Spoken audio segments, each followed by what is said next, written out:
Greetings, friends, and welcome to step 5 of our awakening in 30 steps. I have some beautiful sun coming into my room this morning. Hope a little sun is kissing your face too. So today's reflection is really about eliminating negativities and cultivating virtues by way of a mentor bonding process. So let's review very quickly. We have now identified and created a safe space. We have set up our workbench and made offerings. We've adjusted our posture and we've cultivated a very good motivation. Then we've really sat down and we've, according to Joseph Campbell, we've made a departure. We've left the ordinary world. We've dissolved into emptiness. We've crossed a threshold and we've arrived in the Jewel Tree Sanctuary, a beautiful, safe space of a sublime setting really to incubate our minds. And there we have evoked our mentor. So here we are with our mentor. How does the mentor bond work? Bob Thurman likes to call the mentor bond an engine of enlightenment. Wow, what a great thing. It is what really drives our evolution or speeds our evolution. It is a thruster. What's a thruster? The relationship. The relationship is like a turbo boost. So think about it, social creatures with big brains, heavily reliant on their caregivers, but downloading these wonderful, up-to-date software so that we can navigate the world. It is the relationship that is the healing crucible and incubator for evolution, for Buddhahood. It is the relationship. So think about this, it's a kind of a middle way. On the one hand, we can't expect the mentor to do it for us. The mentor is not going to wash away our sins. The mentor is not going to wave a magic wand. The mentor is not going to give us a get out of jail free card. The mentor can't do it for us. On the other hand, we can't do it alone.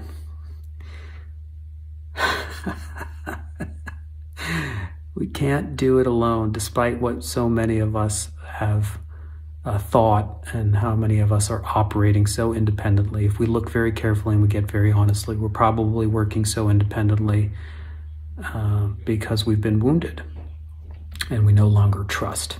And people have failed us. People have let us down.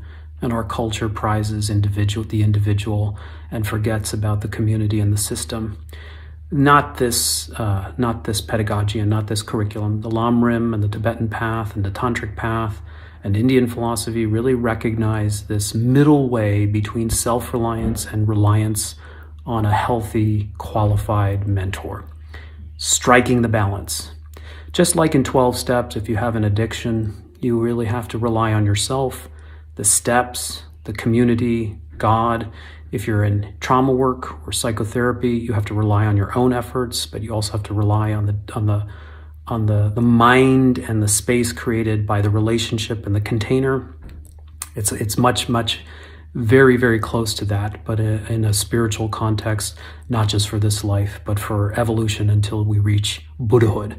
Buddhahood, by the way, the word Buddha in Tibetan is Sangye, which means the complete elimination of negativities and the complete cultivation of virtue. And so that is the destination. How do we get there? We get there by way of a vehicle. What's the vehicle? It is the mentor bond, the relationship. So powerful. So powerful. So please do think about if you have wounds and you're keeping yourself safe or defensive and you've become highly self-reliant, and maybe that's gotten you quite far. From this point of view, from the spiritual point of view, we will really need to really examine that and to really thaw that defensive structure, learn how to trust again, learn how to be vulnerable, learn how to receive help, learn how to receive support, learn how to meld together our minds using our own efforts and the guidance of others if we really want to go the distance. That's the reflection for today. This step 5, the elimination of negativities, of the cultivation of virtues by way of the mentor bonding process, actually includes 7 sub-steps. Just by way of a preview, those sub-steps are to admire the qualities of the mentor, to make offerings to the mentor, to disclose negativities to the mentor, to rejoice in the merits, to ask for guidance, to ask for presence, and to dedicate oneself to the path. So I'll be unpacking each one of those sub-steps in the next few days, over the course of the next few days. So actually our 30 steps has sub-steps, which means it's going to be a little longer, but we have nothing but time, friends. We have nothing but time, and I'm in no rush. So I hope today's reflection on the middle way of learning how to rely on oneself and one's own efforts in conjunction in a sacred relationship is of value. I was saying how many of us have learned to become self-reliant. We may have to really re-examine that. How can we go the distance that way? Can we really learn how to rely and trust again? So powerful. Can we learn to rely and trust again on qualified people? Qualified people. It's essential for the path. And then, of course, we will really pay it forward because the mentor journey doesn't just stop with us being a good student. It stops. It never stops.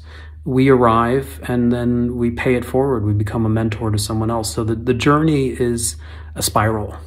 The journey is a spiral.